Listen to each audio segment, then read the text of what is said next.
Tanah longsor di Kabupaten Bogor mengungkap berbagai polemik, utamanya soal alih fungsi lahan dan masih menjamurnya villa ilegal.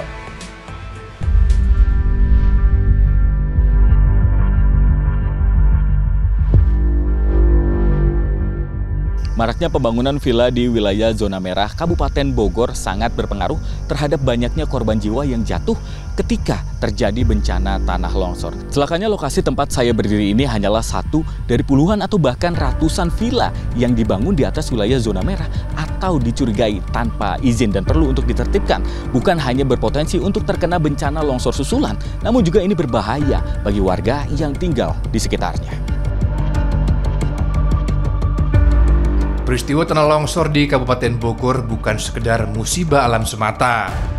Dalam beberapa tahun terakhir, data BPBD Kabupaten Bogor menunjukkan lebih dari 200 kejadian longsor terjadi setiap tahunnya. Situasi ini makin genting ketika longsor tak lagi hanya terjadi di kawasan terpencil, tapi mulai mengancam permukiman hingga bangunan usaha.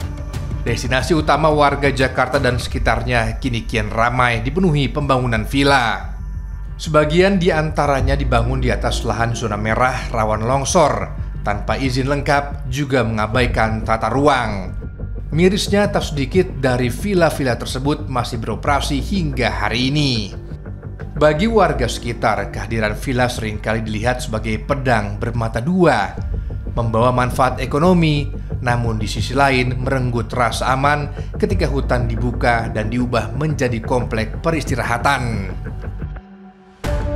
Kalau untuk saya pribadi gitu ya, saya sangat tidak setuju. Yang setuju sekali itu bagaimana fungsinya itu kalau misalkan hutan jangan dirubah gitu kan, lebih baik hutan aja gitu.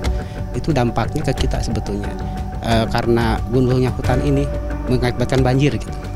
Nah, warga-warga yang di bawah puluhan kali itu bisa terkena dampaknya seperti itu.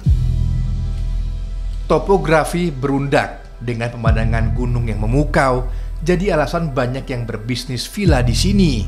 Namun di balik setiap keindahan selalu ada harga yang harus dibayarkan.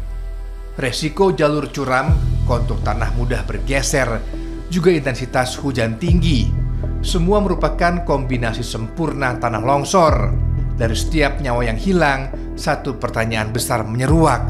Apa yang sebenarnya dilanggar? Faktanya telah terjadi perubahan besar dalam tata ruang di Jawa Barat. 1,2 juta hektar kawasan lindung diduga telah berubah statusnya menjadi area yang boleh dibangun. Padahal setiap perubahan yang tidak memperhitungkan kerentanan sangat beresiko meminta tebusan dalam bentuk nyawa.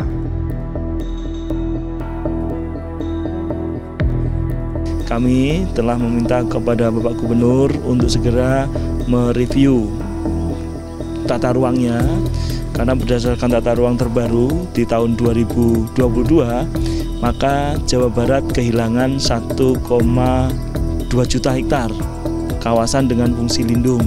Di tahun 2010 kawasan itu masih berfungsi sebagai kawasan lindung, baik lindung setempat dan seterusnya, kawasan rawan bencana dan seterusnya. Tetapi berdasarkan tata ruang yang baru di tahun 2022 maka 1.200-nya telah berubah menjadi non perlindungan areal di bawahnya. Ini dampaknya ya seperti ini. Tak banyak yang sadar lahan yang dibuka secara sembarangan untuk kepentingan komersil cepat atau lambat bakal berubah menjadi sumber petaka. Utamanya di tengah kondisi tanah yang semakin gundul dan tumpah ruahnya bangunan di atas zona rawan. Barang-barang yang tercecer di tanah ini adalah bukti bahwa dahsyatnya longsor dari tebing setinggi 17 meter ini menyapu bangunan villa yang ada di lokasi belakang saya berdiri saat ini. Dan kami juga akan menunjukkan adalah fakta baru bahwa selain bangunan yang rubuh begitu, masih ada satu bangunan yang tersisa. Ini adalah bangunan yang sedang dibangun oleh sang pemilik dan saat ini memang proses pembangunannya ini dihentikan begitu untuk sementara dan tampaknya ini akan berhenti untuk selamanya gitu, karena ini pemerintah bekerja sama dengan pemerintah provinsi dan juga Kementerian Lingkungan Hidup itu akan mengembalikan begitu fungsi lahan ini sebagai lahan resapan dan membongkar villa-villa yang tidak berizin, terutama yang ada di wilayah sekitaran Puncak Bogor, Jawa Barat ini. Adrian Ditya, Nova Yul Hendrik melaporkan.